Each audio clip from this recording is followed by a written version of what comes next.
and tomorrow on Fox Business.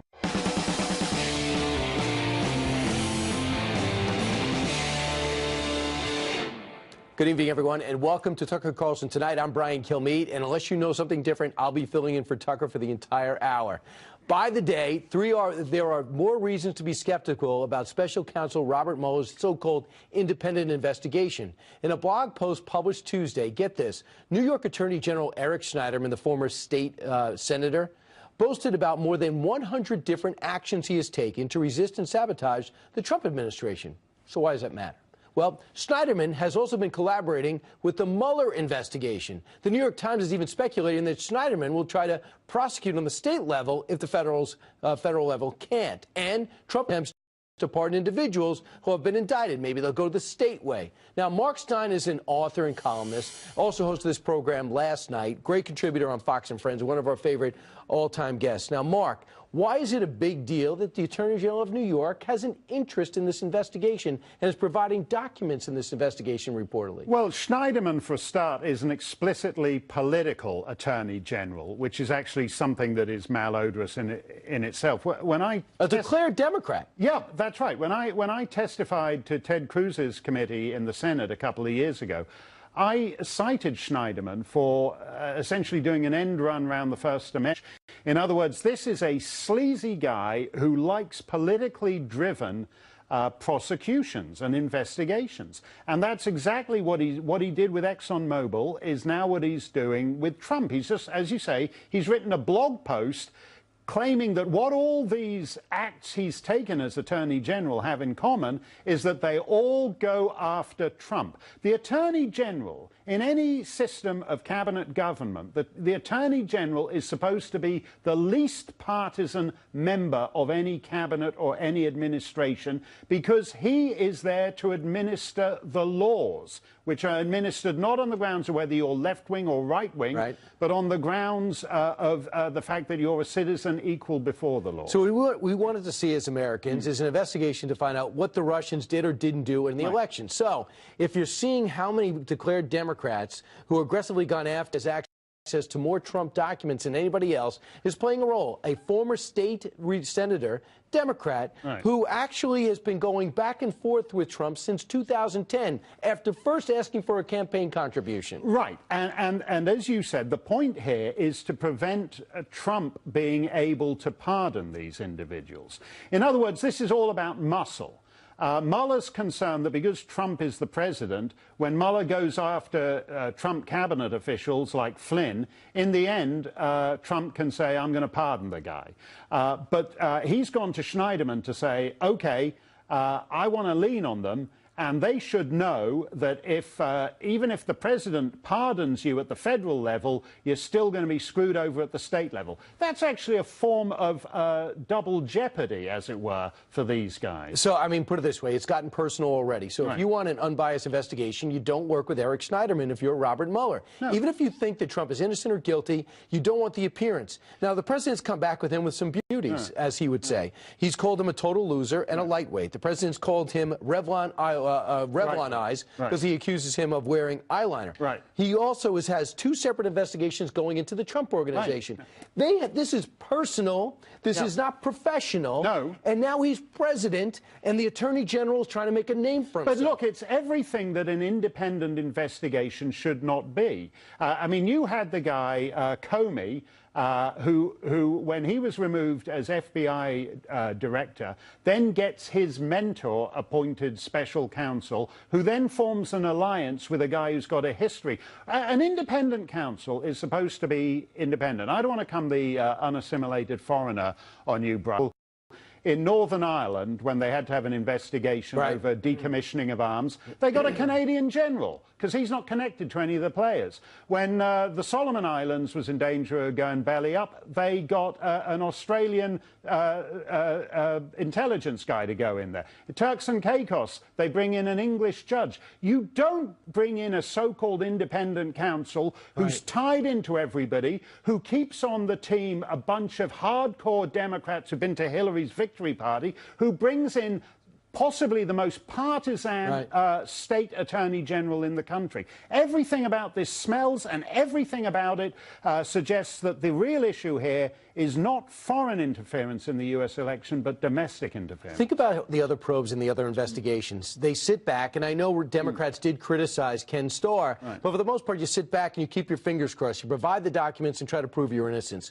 Karl Rove, successful. Scooter Libby, not. Right. People don't like the way that went. They look back. But this president is different. He says, I got a problem with the upper echelon and the FBI. The rank and file, I don't have a problem with. Then he says, I have a problem with the types of attorneys and investigators that are going after this. Don't ever do that. Well, I did it. And now it's beginning to prove correct, and there's reason for concern. However, for those out there who think that the president's getting this the right way, I have to point out that there's some people that sense a different way. Michael Isikoff in today's playbook on Politico says the Mueller probe outgrows the witch hunt phase. He says sources familiar with the probe say that such a rapid conclusion, which his attorneys say, they say it's fanciful. It's going to continue.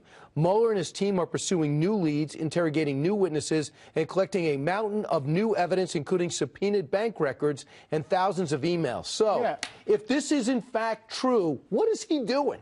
Well, right now... what does that have to do with Russia? Right now, it's got nothing to do with Russia. He's got a couple of guys on things that were years before Trump ever ran for president, and he's got a couple of guys on process crimes, which are the most malodorous aspects of the FBI's powers. You and I know that if we went and talked to the FBI for 40 minutes, they could nail us on something or other that we misremembered there. That crime should not exist. It is particularly ludicrous in this investigation that people are having to plead guilty to lying to the FBI when you have things like an associate, whatever he is, associate deputy, deputy associate undersecretary of justice, who doesn't even tell the attorney general that he's been meeting with Christopher Steele and the Fusion GPS guys, and his wife works for Bruce Fusion Orr. GPS. Bruce Orr. Now, where's his not being fully forthcoming in the investigation? The FBI and the Department of Justice can lie to us, but if Flynn lies, that's it. Mark Stein, thanks so much. Thanks, Brian. More elements to this, and let's talk about it. Meanwhile, in the House, there is a drama over the infamous Trump dossier. You got the House Intelligence Committee has subpoenaed John McCain's associate, his name is David Kramer, seeking more information on the sources behind the dossier. Kramer met with the dossier's author. You know, it's Christopher Steele, the big investigator with the great reputation. And that happened at McCain's request, and then transferred documents to McCain that were handed over to the FBI, at which time the FBI says, oh, I got these already. Molly Hemingway is a senior editor at The Federalist. Tom Bevan isn't. He's co-founder of Real Clear Politics. They both join us. So, Molly, when we talk about this dossier, where does McCain, why is that of interest to find out how McCain got it and why his associate gave it to him? You know, there's been a lot of interest in the role John McCain played in getting the dossier to the FBI. We now know that the FBI actually had the dossier months prior to that, and in fact, it was handed over in installments as it was being collected, which is pretty interesting, if not scandalous information in and of itself. But what's interesting about this is this guy came in, this McCain aide came in, and wasn't willing to tell who the sources were. He says he knows who the sources were in some cases, but he wasn't willing to say who they were. That's absolutely true that Americans have every right to know who the sources are for each and every unfounded or unverified salacious allegation that has spawned this sprawling battle. But it would be forthright and honest when they're talking to investigators. And David Kramer works at the nonprofit McCain Institute, so he handed this off. Now, Tom, we know there's personal animus, or there was, between McCain and President Trump because of the shot President Trump took at him and maybe other things. So having said that, David Kramer really has nothing to hide. If he just got handed a dossier, he didn't write it, and handed it in, what's the mystery here? Well, it's a great question. I mean, and I agree with Molly. I mean, he should testify, and there's no reason that he shouldn't be able to tell the House Intel Committee who those sources were. And we need to be able to know who those sources were to make assessments and value judgments about the veracity of the information. That's what, you know, critics of this dossier say it's totally unfounded, all these salacious allegations unfounded. And critics of Trump say, look, this thing is, you know, may be true, and they believe that a lot of it is. We need to know where these sources are, who the sources were, and where the information is coming from. It's also interesting, too, Brian, you go back to the feud between McCain and Trump. He sent David Kramer over to meet with Steele after the election. This was in mid to late November, and then proceeded to pass this dossier directly to James Comey. So that in and of itself is pretty interesting, that McCain would go to these lengths to do this after Trump was elected. And then you just want to know, Molly, and we're about to find out when the Inspector General, who was put forward by Congress, who's preventing others from coming forward and saying the role the dossier played in the unmasking of other people who worked on some level with President Trump and into this overall investigation. The FBI perhaps is about to be extremely embarrassed at the high level with this investigation. Maybe we're about to find that out as many head for the exits, including Andrew McCabe in 2018. Well, what's really important is for the FBI and the Department of Justice to simply answer Congress's questions about the dossier, about its use in securing a wiretap against a Trump campaign affiliate. They have been really not forthright about their role. And that is causing a lot of problems for investigators. And in fact, Devin Nunes, the chairman of the House Oversight Committee, just sent a letter to Rod Rosenstein saying that all the information needs to be turned over by January 3rd. They'd previously claimed that they didn't have documents, that it turns out they do have. All of this is very important, and I think people are growing tired of that obstruction that they're seeing there. And Tom, real quick, 35 pages long, among its allegations that Russia has been cultivating President Trump, the host of The Apprentice, for 10 years at the behest of Vladimir Putin because they knew he was going to be president and they wanted to control the country. It sounds plausible. Right. I mean, some of the allegations in the dossier are just, you know, so wild and beyond belief. But to the overall point, right? This document is the one that spawned the entire investigation. We've been a year now arguing and over these cries of collusion between the Trump campaign and Russia, not Russian interference in the election, but collusion. And so far, we have not seen anything to verify that. And we're a year into this, and it's going to go on much longer. All right, Molly, Tom, great job. Thanks so much. Have a great new year. You too. You too. All right, coming up straight ahead, we have shocking stats on chain migration. Just how fast are people entering the United States? We'll reveal those numbers, then try to get over it when we come back. Don't go anywhere.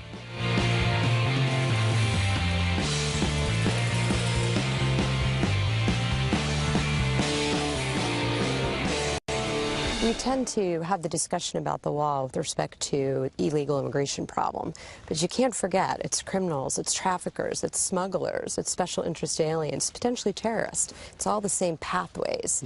The transnational criminal organizations are happy to sell their services to anyone. Right? So we really need to stop their ability to cross. That was me. I had the privilege of going to the border 2 weeks ago to the Rio Grande sector with Homeland Security Secretary Kirstjen Nielsen. Immigration, legal and illegal, huge issue in this country and the United States in 2017 and 18. Even 1 year into the Trump administration, it's still a big deal. How big? Well, according to a new research study by the Center for Immigration Studies, they're analyzing Census Bureau figures. A record 1.8 million people entered the U.S. legally or illegally in 2016. That's up 700,000 from 2011. Overall, since 2006, the U.S. has absorbed 14 million immigrants, because a lot of it through chain migration. Steve Camarada is director of the research for Center of Immigration Studies. Raul Reyes is an attorney and columnist. And Steve, let's start with you. Do those numbers bother you? Well, I think the big question is this whole system essentially runs on autopilot. That is, we just keeping taking folks. People sponsor, we hand out visas through the lottery, employers want someone, they bring them in, but nobody steps back and says, look, does this 1.8 million make sense? What is the absorption capacity for our schools or for our hospitals, our roads, our physical infrastructure? How many people can we assimilate? These are all really important questions, and in general, no one's asking them. Right, and I'll tell you, Raul, you have Australia, New Zealand, and Canada, all with one thing in common. They have a merit-based immigration, merit-based immigration system. In 1965, we changed ours. Don't you think we should reevaluate what we're doing? Well, in 1965, one of the reasons that we changed ours under the Immigration and Nationality Act was because the old system tended to give preference to people from Western Europe and Northern Europe. So the Congress back then decided they wanted a more egalitarian approach. They changed the system to what we have now, and what some people refer to as chain migration, which actually the American Immigration Lawyers Association considers a pejorative term, is also known as the family unity principle. And the family unity principle really has been a bedrock of our immigration system since 1965.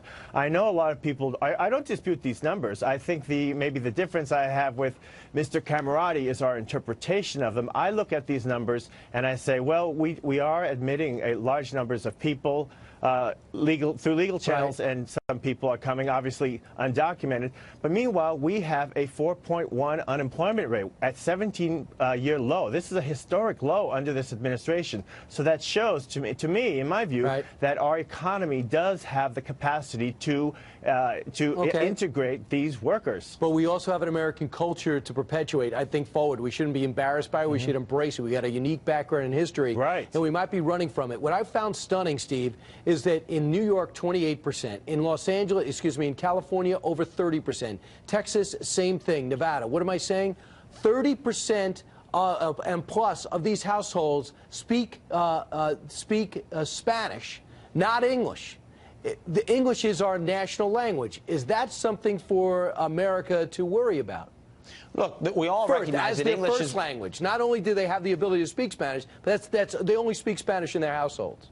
Right. We could talk about the economics, but maybe some of the more important questions are the ones you raised. How many people can we absorb? Once immigration gets so big, it tends to overwhelm the assimilation process, because one of the ways assimilation works is immigrants and their kids basically get submerged in a sea of natives and their kids. But in many school systems in the United States, the majority of the kids now come from a foreign language background, often Spanish, though other languages. And so what we have now is a situation of about 67 million people who speak a language other than English at home. This doesn't just create challenges for our schools, but it does in many parts of the country represent a real challenge to English as the dominant form of communication. And we know that English is one of the glues that holds the country together. Right, Raul. Of course. Right, English, of course. So we agree on that. So, Raul, in the big picture. Absolutely. And who else agrees with that is when you talk to recent immigrants, people who have been here a long time, and this has been borne out by studies from the nonpartisan Pew Center. The #1 concern for undocumented and legal immigrants in this country is to learn English quickly, because they understand if you don't know English, you can't get a job, you cannot function, you cannot be part of society. And we see that, for example, in our Latino population. The first generation that gets here, you're right, they speak mostly Spanish. Second generation, maybe they're bilingual. By the third generation, the Spanish is gone. They are English dominant. That has happened among members of my own family. My family background is Mexican-American. There are people in my family who don't know any Spanish, and that's a pattern we've seen again and again. So it's not so much a threat to American values or assimilation. What it is, it's just a different way of contributing to the fabric of the nation. Chain migration in particular is being visited in immigration reform over the next month. I understand a bipartisan Senate committee already meeting, and they're going to do something bipartisan. Keep your fingers crossed, because we've got to do something together at some point, Steve, that they're going to go ahead. And I think chain migration is being looked at, because it's not just the nuclear family that's coming here, it is the extended family. And after a while, most of the immigrants coming here are off chain migration. Or now this lottery system is under scrutiny, especially because a couple of these guys come over, they turn out to be terrorists. So do you believe that we're doing the right thing in re-examining both those elements of immigration? Absolutely. I think that makes a lot of sense. Remind your listeners, the way it works is if someone is here and becomes a citizen, an immigrant, he can then sponsor, say, a brother or sister and parents or any adult children they have. And after a few years, those people can then sponsor. So if you brought in your brother and his wife and children, then your brother's sister can then sponsor her siblings. And it kind of goes on. And that's why most people use the term chain migration. But none of that, it's clear, doesn't necessarily make sense for the United States, because those people are not entering based on their skills or the needs of the U.S. economy or anything like that. They're entering simply because they have a relative here who sponsors them, and that's really the big question. Does that make sense for our country? And now let me just take this moment to say have a great new year. Thanks so much for the debate. This will be the #1 debate in January. Thank you, too. And we'll have you both back. Okay, thank you, sir. Happy New Year. Or I'll put in a good word with Tucker. I don't have that type of power to bring you back. Vanity Fair lashed out at Hillary Clinton. Now they're backpedaling while President Trump watches, laughs, and tweets. That story next.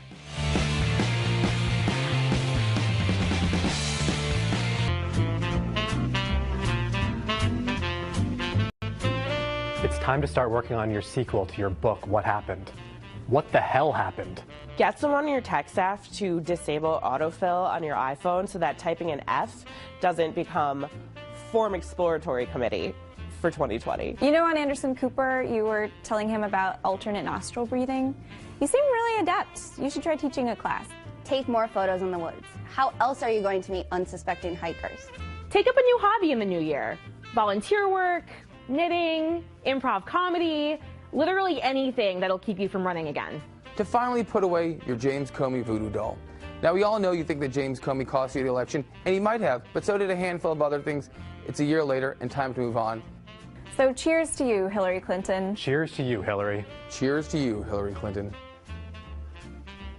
Kind of funny, right? Well, that was Vanity Fair begging Hillary Clinton to not run again. It happens. It's called comedy. And instead of running again, go quietly away. Now they're getting huge backlash for it, with subscribers angrily attacking them and even burning the magazine. President Trump is taking delight in the magazine's plight, tweeting today, by the way, they apologized quickly, Vanity Fair, which looks as if it's on its last legs, they laid off a bunch of people, is bending over backwards and apologizing for the minor hit they took at Crooked Hillary, Anna Wintour, who was all set to be ambassador to the Court of St. James, and a big fundraiser for Crooked Hillary, is beside herself in grief and begging for forgiveness. So the president getting involved. Ethan Bierman is a liberal radio host over in California and wants to rein in on this perspective. Ethan, do you side with Vanity Fair and their attempted comedy, or do you side with the Hillary supporters who are mad that they would try to bring up something funny about Hillary Clinton? Well, I think there's a little bit of both going on there. First off, Vanity Fair, is light humor. This is what they do. This is their audience. Some of their audience was very upset. That's why they apologized. But look, Hillary Clinton supporters clearly have a right to still be upset. She won by 2.9 million votes in the popular vote. Furthermore, we have the grabber-in-chief. We have the Me Too movement happening. They have every right to be upset about it. But clearly the Democratic Party doesn't want her to run in 2020. We need to be looking for younger and more diverse members of the party to step forward here in 2020. I think Vanity Fair did the right thing issuing an apology. That's a smart business move by an American company. But what did they do? They took a political figure and they did sarcastic comedy on it. You might not think it's funny, but it's free game. Right. You have to admit, her husband, they went after him every night on late night. No one gets beaten up like President Trump on a regular basis. Why isn't she open season? After all, even though she sold a lot of books, the whining for 3 months is a source of comedy, usually. Yeah, well, but here's the deal. Again, if you own a business, Brian, and your customers are mad at something that you just did, you do an easy apology. Of course Vanity Fair is going to apologize. They need to keep their subscriber base. By the way, the president was factually incorrect yet again today in his tweet. Vanity Fair is doing just fine. The latest numbers I saw was a 2% year-over-year increase, partially because of his attacks on them last year brought a lot of attention, and people added subscriptions in support of Hillary Clinton in opposition to President Trump. So I don't know why he's attacking them, because, well, his attacks didn't work. It gave them more business. Well, Graydon Carter resigned from his post. He's been an enemy of the president. We do know they laid off a whole bunch of people last year, too. The magazine industry's taken a pounding. But my feeling is this. A magazine is supposed to have an opinion and stand for something. I don't really know. Vanity Fair, it's not something I subscribe to or download. But I just think to apologize when you really didn't make a mistake or a spelling error is something. Do you see Stephen Colbert apologizing to President Trump because going over the top, or Alec Baldwin going out of his way to apologize for his over-the-top impression? The guy's selling a book that's, I believe, on the bestseller list that just mocks the president. A magazine takes some subtle swipes at Hillary Clinton, and the supporters go absolutely crazy. In fact, one of them, Sarah Jones, who is a writer for a liberal magazine called New Republic, observed that criticizing Hillary Clinton is a guarantee that you're going to get days of really vile abuse directed at you online, and it sucks, close quote. Really? Look, you also, I mean, let's be clear here. You're picking out very specific people. Alec Baldwin is making money because of his impersonations of President Trump. So he should apologize. Of course Vanity Fair apologizes. That's saving their subscriber base. It's called a smart business decision. So it's not sincere. Alec Baldwin should not apologize. So it's not sincere, their apologies. Why would he apologize? So, Ethan, it is not sincere apology. It's just to save subscribers. Not enough people understand how easy an apology is. More people in our society, including the president, president himself, should learn to apologize when you're wrong or you've done something to upset somebody else. But it's what so did you easy do to wrong? make peace. If you have a magazine that takes a position that offends people and you have to apologize, why do you have columnists? Why do you have opinion people? Ethan, in your opinion right now, you tick people off. Will you apologize? Do you feel compelled to apologize to people who don't agree with you and are ticked off listening to your opinion? But these are totally different target audiences. Brian, you and I speak about things that are controversial. Vanity Fair doesn't so much, and because they did something that was satirical, light humor, but it offended a large number of their subscriber base, of course, that is a smart business decision. We talk about it, President Business here, President Trump, and we're talking about, business in America. He's attacking an American business. Why is he not focusing today on Russia, Turkey, and Iran forming an axis of evil in the Middle East instead of Vanity Fair? Well, I know that's him, and that's what made him successful in business and now in politics. Ethan, always great to see you. Have a great New Year's Eve. Brian, thank you. Happy New Year. Straight ahead, this story you're not going to believe. New York Mayor Bill de Blasio has never been one to think of himself lightly. He loves himself. But this may take the cake. In an interview with Politico, de Blasio compared his own political setbacks with those of Mahatma Gandhi. While de Blasio just won re-election in New York, he failed to promote a national progressive vision. And other Democrats around the country aren't eager to be associated with him. Usually he's napping, perhaps because he's done things like to decriminalize public urination. De Blasio says these Democrats, by not going to him, are screwing up by ignoring him.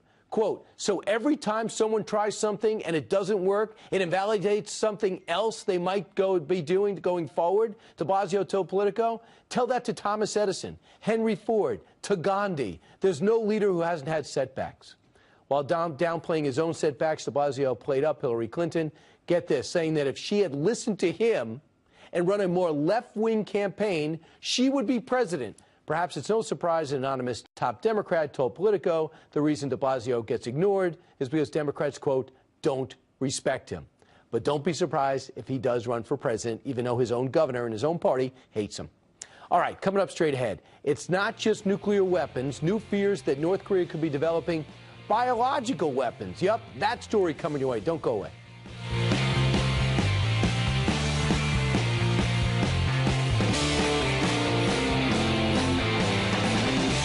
There are new fears that North Korea is developing chemical or biological weapons after a recent defector was found to have anthrax antibodies in his blood.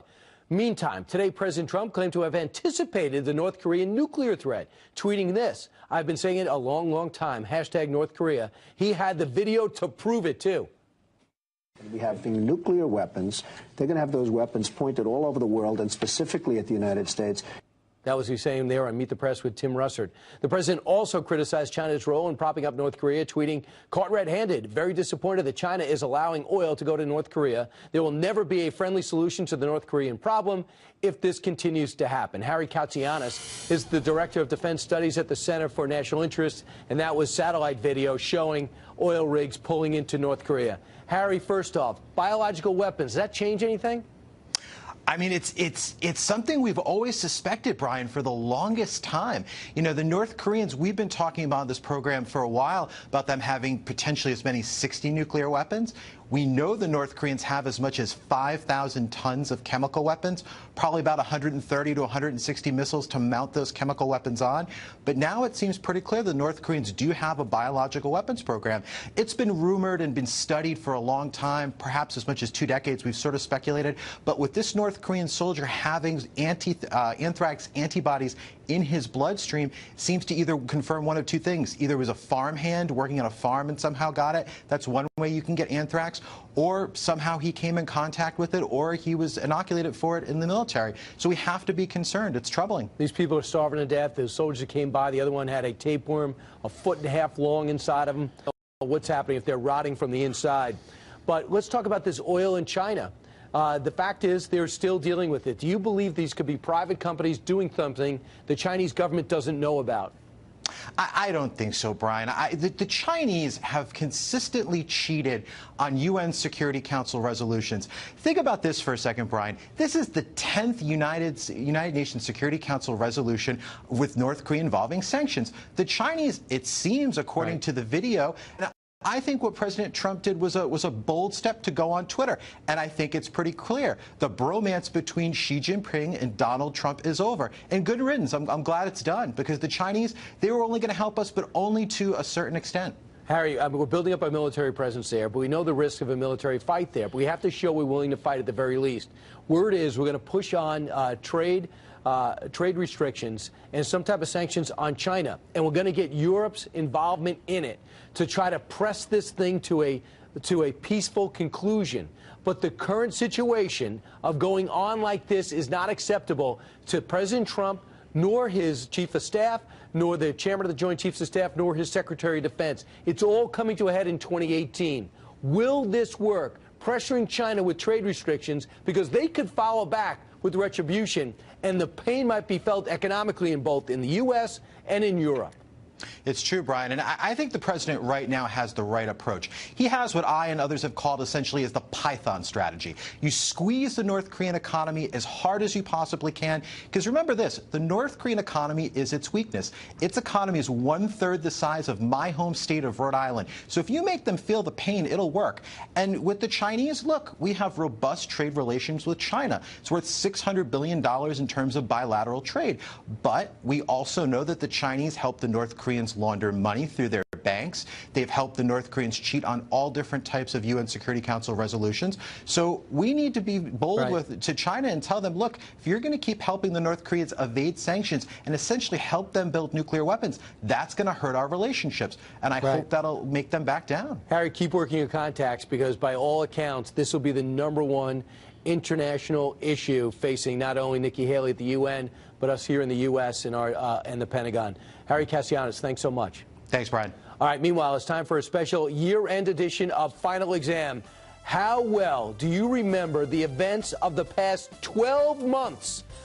That contest, that quiz with two fine people straight ahead.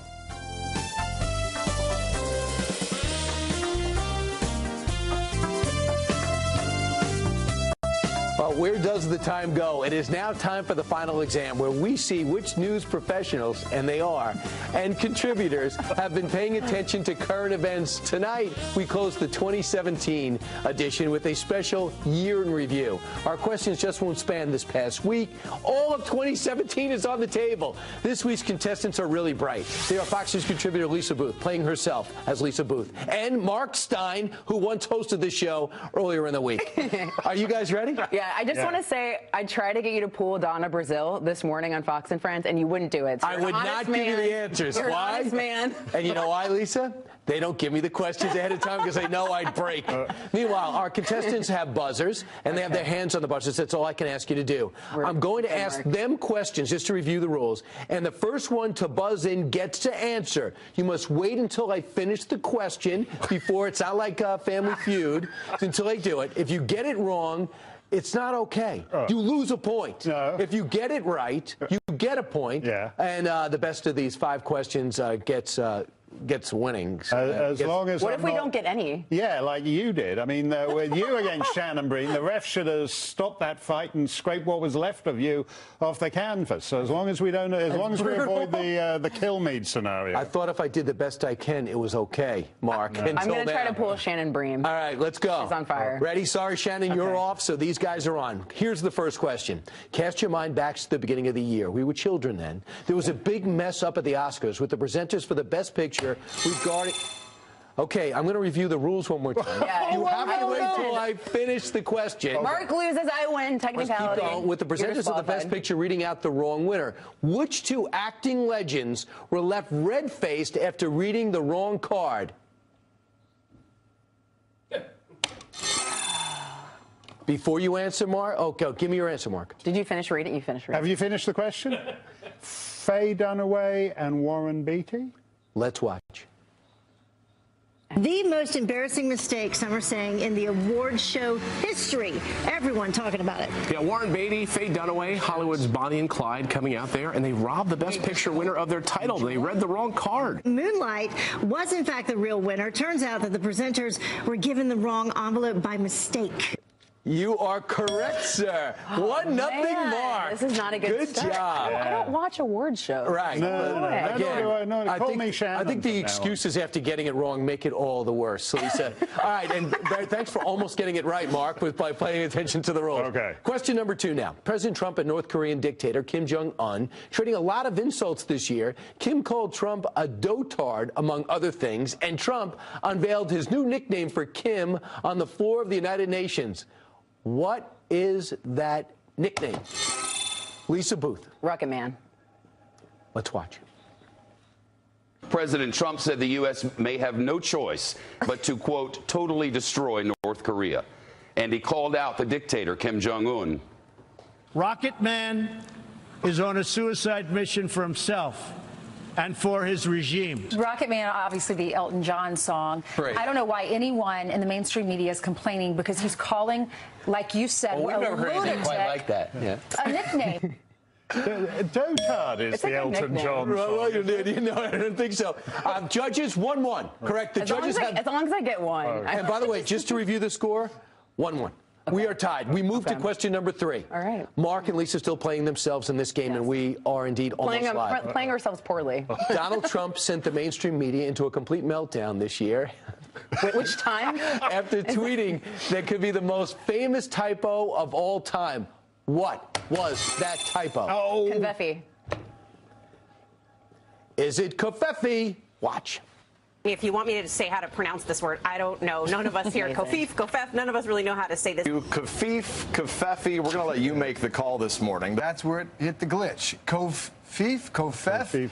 Kofefe. Kofefe, because you speak fluent French. I don't know. Does the president speak French? Despite the constant negative press, Kofefe. This is his best one yet. That was, what a year this has been. Yeah. You are 100% right. Lisa pulls ahead 2-1. Oh. But it's a typo that Sean Spicer says was not a typo, which is still. How can that be? How could he not just say he made a mistake? It's a great. Okay.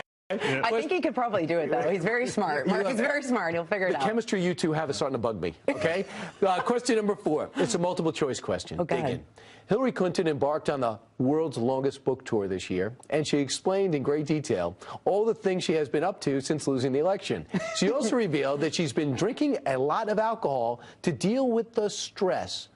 What is Hillary's go-to drink of choice? Is it A, pina colada, B, Bloody Mary, or C, Chardonnay? Mark Stein. Chardonnay. Lame choice. Is it Chardonnay? Go to the tape. I won't lie. Chardonnay helped a little, too.